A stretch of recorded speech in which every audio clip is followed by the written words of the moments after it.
You think you know the story because you read the headlines. You think it's just a family squabble over money, but you weren't there when the cameras turned off.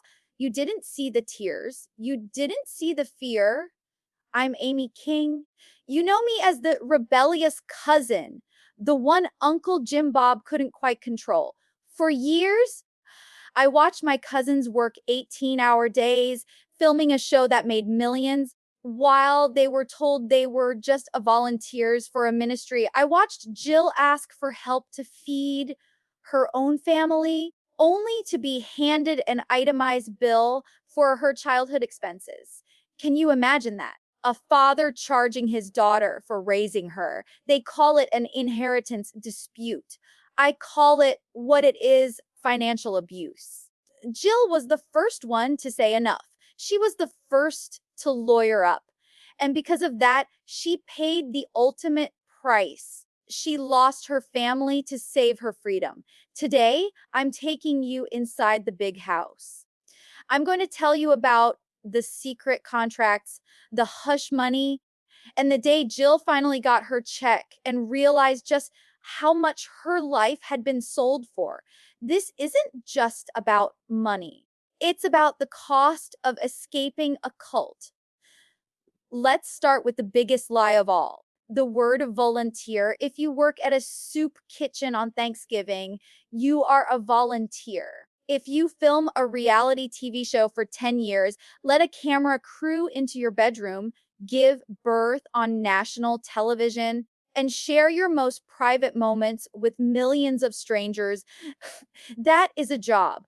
But in the Duggar world, up is down and black is white. Uncle Jim Bob sat those kids down, my cousins, and told them, we aren't doing this for money. We are doing this for ministry. He convinced them that the show was just a really expensive home video that happened to be broadcast on TLC to encourage other families. Jill believed him. She was a child. You trust your dad, right? If your dad says, this is for God, you don't ask, where is my paycheck? For years, I watched this happen. I'd go over to the house and there would be lights, boom, mics, producers running around. It was a full scale production. But Jill, she didn't have a bank account. She didn't have a contract in her own name. She was working harder than any Hollywood child actor, but she was being paid in exposure and a blessings. Meanwhile, the checks from TLC, they were real. They were massive. And they were all going into one single account, Jim Bob Duggar's. People ask me, Amy, how is that legal? They were adults. That's where the manipulation gets truly dark. You have to understand the culture of IBLP. The father is the ultimate authority, even if you are 18, 20, 25, until you are married. You are under his umbrella. When the TLC contracts came out, Jim Bob didn't say, hey, kids, read this over with a lawyer. No, he treated it like a permission slip for a field trip. Just sign here so we can keep filming. Jill has talked about this. She said she didn't even know what she was signing. It was essentially a blank check for Jim Bob to represent everyone. He was the agent, he was the manager, and he was the talent. TLC paid a lump sum to a company owned by Jim Bob. So legally, TLC paid the family, but in reality, TLC paid Jim Bob, and Jim Bob decided who got crumbs. Jill was literally signing away her rights to her own life story, thinking she was just being an obedient daughter. It makes my blood boil. It wasn't a contract, it was a trap. Air is the image that haunts me. I want you to picture Jill. She's on the cover of magazines. People magazine is paying for exclusive photos. The show is getting record ratings. The world thinks she is swimming in cash, but in reality, Jill and Derick were literally struggling to put food on the table. After they got married and left the big house, the money faucet turned off. Jim Bob wasn't paying them a salary. They were doing mission work in Central America. And do you know how they survived? Donations. They had to ask fans for money, and the internet tore them apart. People called them grifters. They said, "You're rich. Why are you begging?" I remember talking to Jill during that time. She was humiliated. She couldn't tell the world. My dad has all the money. She was protecting him. She was shopping at thrift stores, accepting hand me downs and stressing about grocery bills while reruns of her giving birth were making thousands of dollars an hour for her dad. That isn't just greed. That is cruelty. To let your daughter suffer in poverty while you sit on a pile of cash earned from her face. That is unforgivable. Enter Derick Dillard. Now, Derick gets a lot of hate online, but let me tell you something. Derick was the best thing that ever happened to Jill's finances. Why? Because Derick wasn't brainwashed. He went to public school. He went to college. He has an accounting degree. He eventually went to law school. Derick knows how money works. He started looking at the situation and saying, "Wait a minute, this doesn't add up." He asked the dangerous question, "Jim Bob, where is the tax paperwork? Where is our 1099?" And Jim Bob, he didn't like that. He tried to gaslight Derick. He tried to say, "Oh, you don't understand. It's a ministry trust. I'm handling it for everyone's benefit, but you can't gaslight an accountant about taxes." Derick realized that not only were they not getting paid, but they might be on the hook for taxes on money they never saw. That was the turning point. That was the moment the blindfold came off Jill's eyes. She realized, my husband isn't being rebellious. My husband is trying to stop us from being robbed. So they finally did it. They finally asked. It sounds so simple, right? "Hey, Dad, can we have our share of the money?" But in our family, questioning Jim Bob is like questioning God. You have to understand the fear. Jill was terrified of being cut off, not just financially, but emotionally. She knew that if she asked for money, she would be labeled ungrateful. She would be labeled bitter. But they sent the email. They asked for a specific amount, honestly, a very small amount compared to what they generated. They just wanted enough to pay back their student loans and buy a house. They basically said, "We worked for 10 years. Can we have something?" And Jim Bob's reaction, he didn't say, "Oh my gosh, I'm so sorry. Let me write you a check." He got defensive. He got angry. He acted like he was the victim. "I gave you a childhood. I gave you a platform." He treated a business transaction like a personal betrayal. That was the first crack in the foundation. Jill realized that to her father, the money was more important than the relationship. And that realization, that hurts more than being broke. If you think you've heard it all, buckle up. When Jill and Derick kept pushing, asking to be paid for their years of work, Jim Bob finally responded. He didn't send a check, he sent a bill. I am not joking. He sent them an itemized list of how much it cost to raise Jill.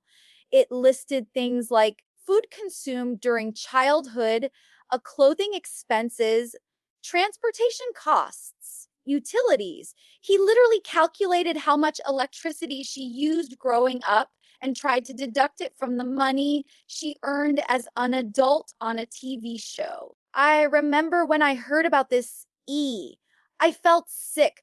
What kind of father charges his child for existing? It was a power move. It was his way of saying, "You owe me, I own you." He was trying to make the argument that any money the show made was just reimbursement for him being such a generous dad.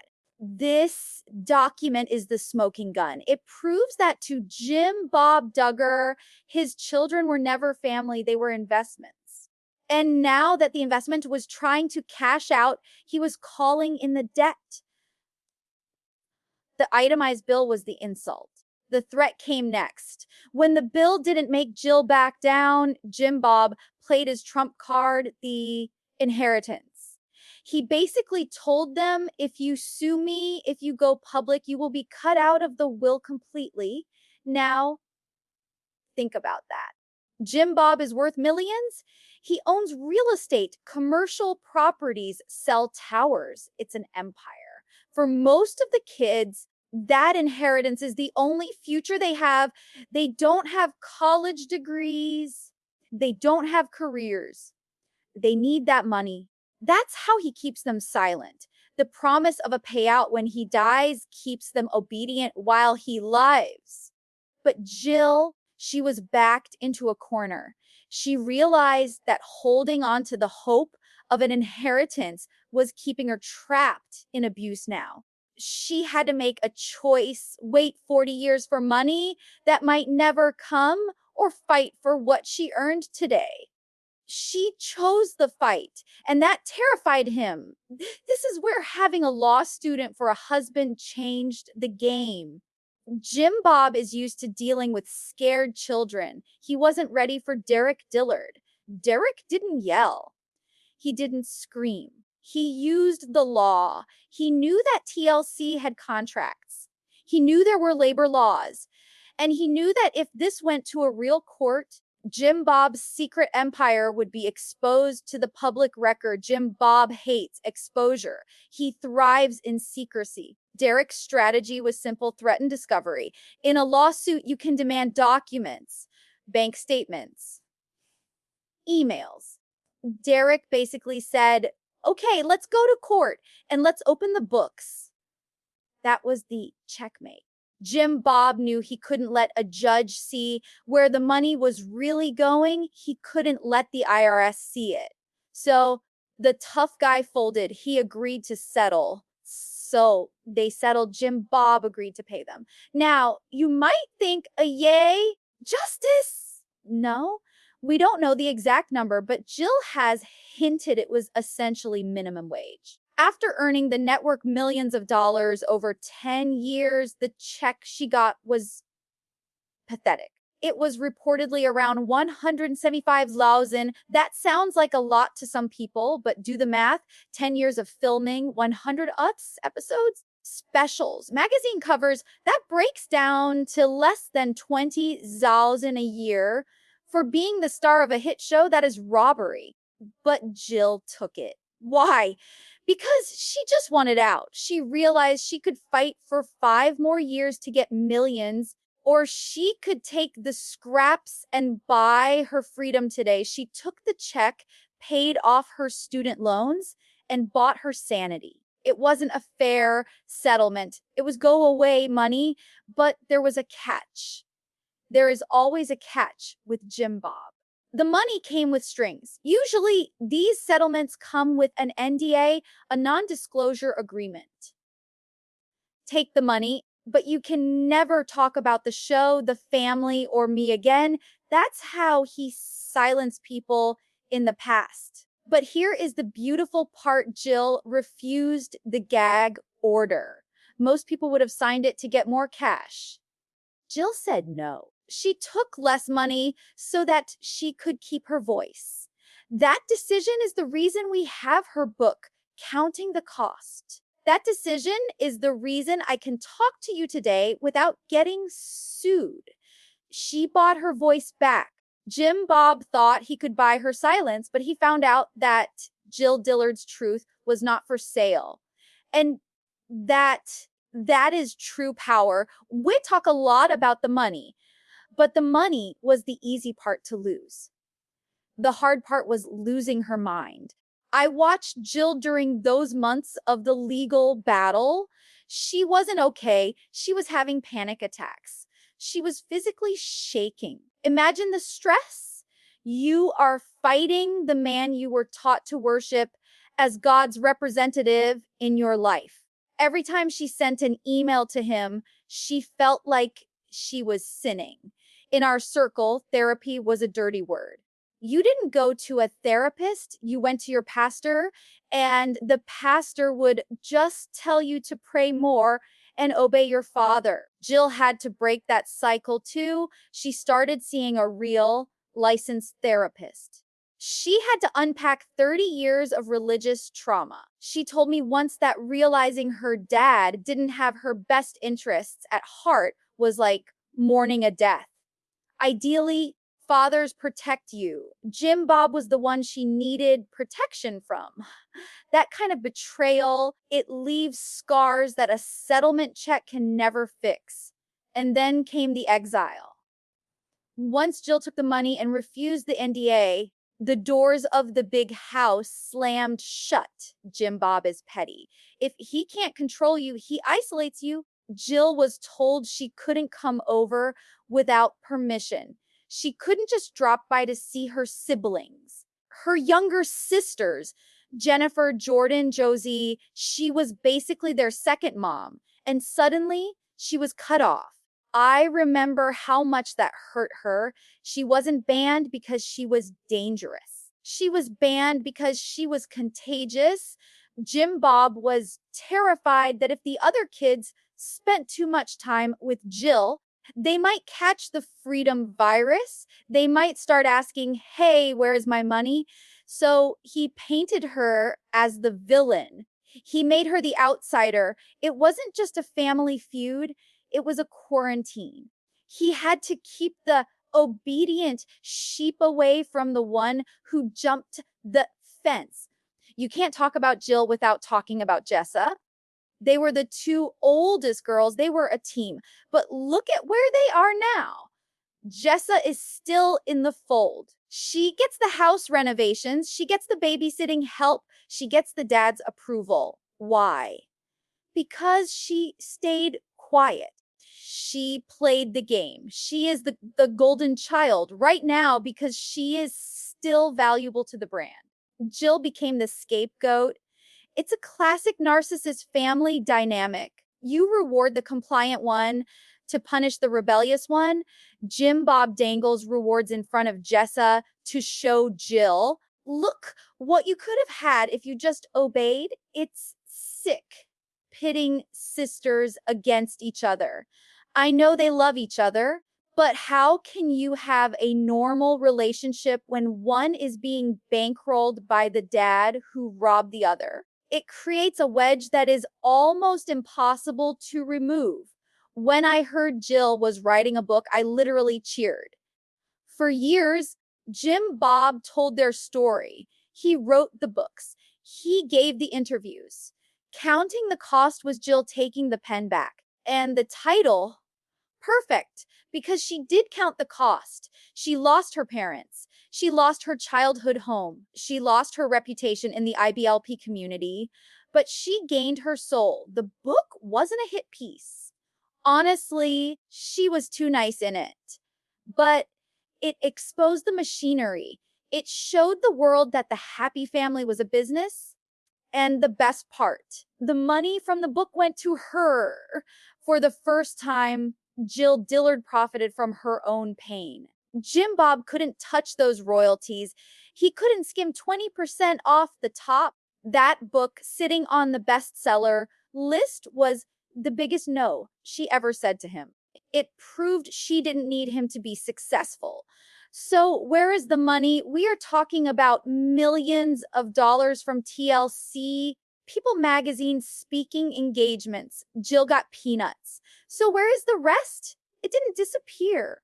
Jim Bob is a hoarder, but not of trash, of assets, commercial real estate, airplanes, construction equipment, land. He bought cheap property, flipped it, and built an empire. He used the money they earned to build a kingdom he controls. And here is the kicker. He uses that wealth to control the sons. Need a house? I have one for you. Need a job? Come work at my lot. He keeps them dependent. If he had distributed the TV money fairly, the kids would be independent. They could move away. They could leave the cult. He hoarded the money specifically to keep them trapped in Arkansas. Jill's lawsuit didn't just get her some cash, it exposed that the Bank of Dad was actually a prison. So, is she cut out of the will? Technically, we haven't seen the document, but knowing Uncle Jim Bob, absolutely. There is a rumor floating around that he offered to give the rebellious kids a tiny payout, like 80,000, if they signed away their rights to sue him forever. That's not an inheritance, that's a bribe. To Jim Bob, the will is his last weapon. It's the final way to punish anyone who dared to defy him, even from the grave. I believe Jill has made peace with the fact that she will never see a dime of that empire. And honestly, that's her power. Once you stop needing his money, you stop needing his approval. He can write DeSound in red ink all he wants. Jill wrote free on her own life. He thinks he is punishing her by keeping the money, but he's really just proving that his love was always conditional.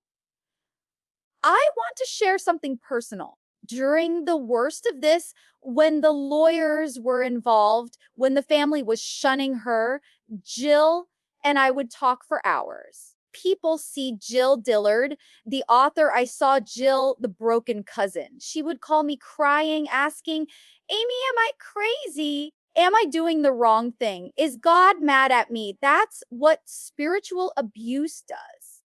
It makes you think that demanding fair treatment is a sin.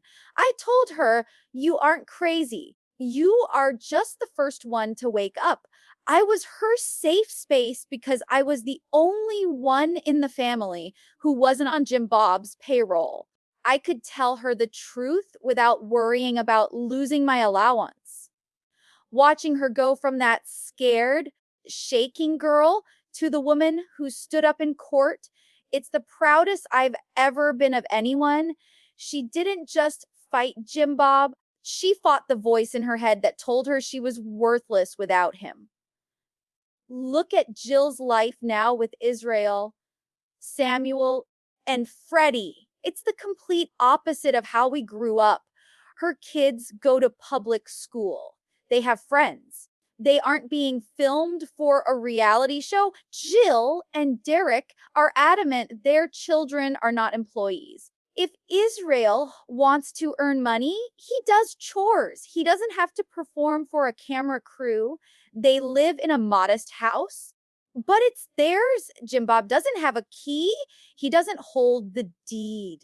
Jill is teaching her boys that money is something you earn honestly, not something you use to manipulate people. She is breaking the generational curse of financial abuse. Her boys will never have to sue their father to get fed. That stops with her. Jill was the domino. When she stood up, it sent a shockwave through the family. Look at Jinger. She moved to LA and wrote her own book. Look at the James photos in Europe we talked about. Look at Jason moving out. They saw Jill survive. They saw that Jim Bob's threats were empty. If you leave, you'll be ruined. Well, Jill left, and she's happier than ever. Jim Bob is losing his grip. You can see it in his eyes in the recent photos. He looks tired. He looks paranoid. He realizes that he can't buy respect anymore.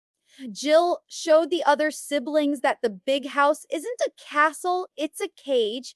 And once you realize the door is unlocked, why would you stay? So, who won? Jim Bob has the millions. He has the airplanes. He has the real estate. But he sits in that giant house, likely alone, checking legal documents, paranoid about who is leaking secrets next. He has money, but he is morally bankrupt.